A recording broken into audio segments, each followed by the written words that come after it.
Political party होने के नाते हमारा फर्ज ये बनता है कि जो आजकल असेंबली में हालात चल रहे हैं तो उसके मुताबिक भी आपको कुछ बताया जाए। दूसरा,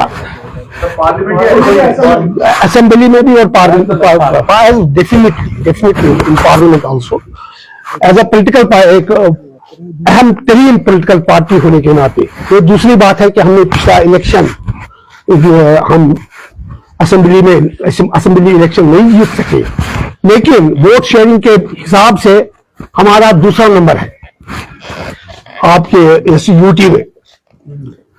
तो अल्लाह का करम है, अल्लाह की इनायत है कि आज हम आपके सामने फिर आ रहे हैं।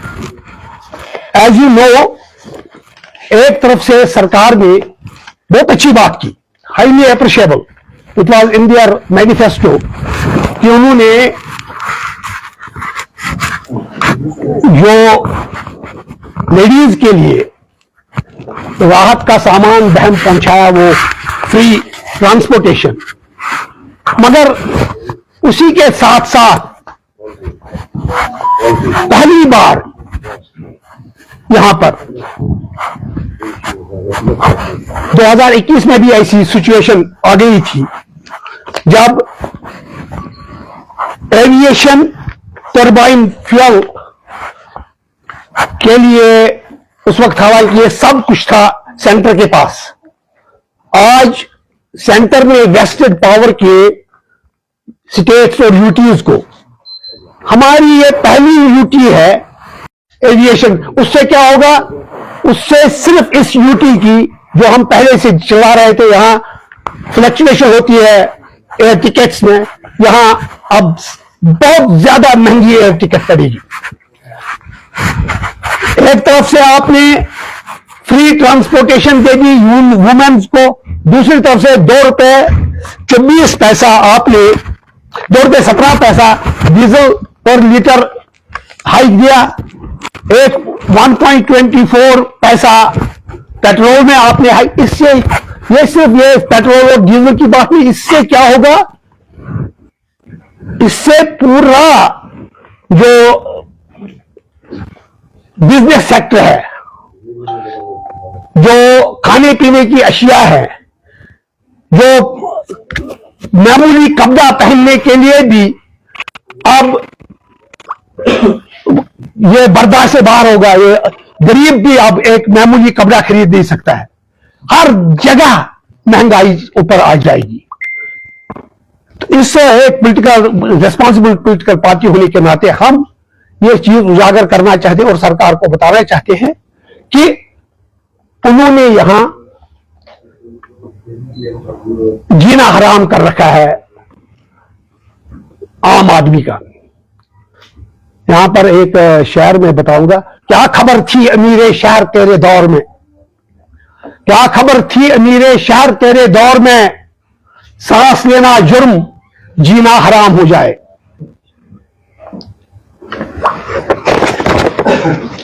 इसके साथ साथ आप हजरात, आप भी यहां के हो, मैं वैसे तो मजबूरी तरक्की, एआईपी जम्मू और कश्मीर की मजबूरी तरक्की चाहता है, इसमें दो राय नहीं है। बहुत अच्छी बात है, बहुत इट इज हाईली अप्रिशिएबल कि जम्मू में फ्लाईओवर का जाल बिछाया गया है। फ्लाईओवर करीबी तिमन कुन तगन वुचुन तिम कुन लायक तन तुम वो नेबर फ्लाईओवर कित इंसान तबियत खुश गसान बती तक खेन पथर बिहत तिमन फ्लाईओवर पे पकने कथ। और अब एक और बात हुई, ये पिछले 15 साल से कोई भी पार्टी में, कोई भी जो यहां की रूलिंग पार्टी थी लोकल, उनमें से भी किसी ने इसका जिक्र नहीं किया। आप नूरबाग का ब्रिज देख लीजिए, पिछले पर है, हाइट है ये। आप सनत नगर का फ्लाईओवर ले लीजिए, बंद काम उसका कानून ने बंद कराया। Sorry to interrupt you sir, आपके प्रेस कॉन्फ्रेंस का मेन मुद्दा और मकसद क्या है वो सर? हमारा इस वक्त है press hike and fuel turbine hike और वक्फ बोर्ड का वक्फ बिल जो है वो, तो उसकी हम टूथ एंड नेल अपोजिशन कर रहे हैं कि ये दूसरी बात है वो पास हो जाएगी या क्या हो जाएगी, लेकिन हमें वो काबिल कबूल वो अमेंडमेंट्स नहीं है। Thank you. मैं थोड़ा सा आपके सामने ये पढ़ूंगा तो फिर उसके बाद आपका ही है। The recent increase in fuel price The recent increase in fuel prices has placed a significant burden on the common masses across various sectors. Diesel prices have risen by 2.14 per liter, while petrol has increased by 1.24 per liter. This hike will impact civil transportation, daily consumables, and overall cost of living.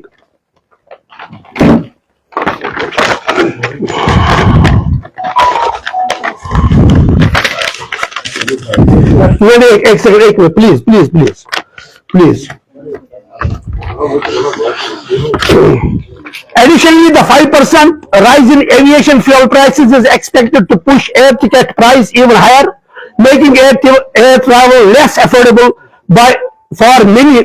The government's decision to level fuel prices will inevitably lead on inflation at an unprecedented level. This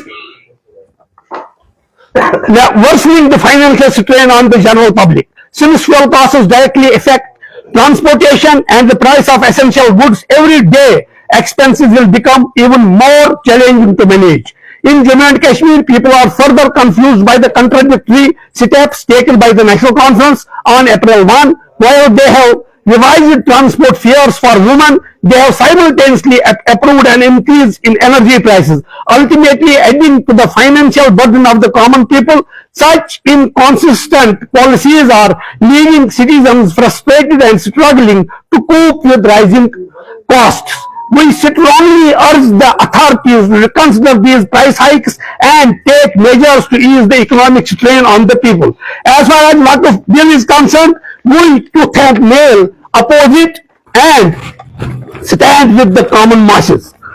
तो हाँ, दूसरी बात यह है कि जितने सारे, हम नहीं कहते अपना मैनिफेस्टो इसमें करेगी बराबर, मगर एक चीज है, आप देख लीजिए 13 जुलाई और 5 दिसंबर की छुट्टियां भी वो रिवाइव नहीं कर सके।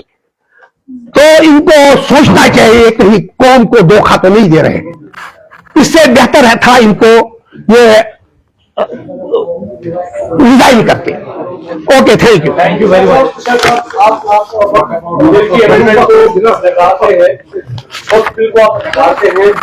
लोकसभा में पास हो चुकी है, डॉक्यूमेंटेशन का लेकर प्रोसेस करेगा। ये मुझे बताया कि एआईपी किन बेसिस पे इस बिल को नकारती है, और जब ये इम्प्लीमेंट हो जाएगी उसके बाद आपके पास क्या प्रोविजन है जिसको लेकर आप आगे बात कर पाए? देखिएगा, मैंने पहले कहा, एक रेस्पॉन्सिबल पॉलिटिकल पार्टी होने के नाते हमारा ये फर्ज बनता है कि हम इसके खिलाफ आवाज उठाए। हम में कितनी ताकत होगी, हम इसके लिए क्या करेंगे, हम अपनी पार्टी में इसके लिए डिस्कस करेंगे, बाद में हम क्या फर्दर कर सकते हैं। इतने बड़े इनके पास मेजॉरिटी है।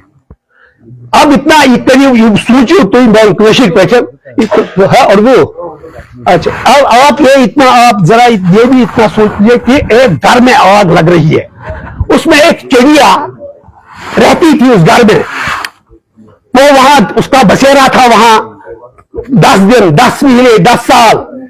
जब वो आग देखिए, आग लगा हुआ है इस घर को, तो वो अपनी चोंच में एक कतरा पानी लेकर उसको बुझाने के लिए जाती है। बाकी लोग उस पर हंसते हैं।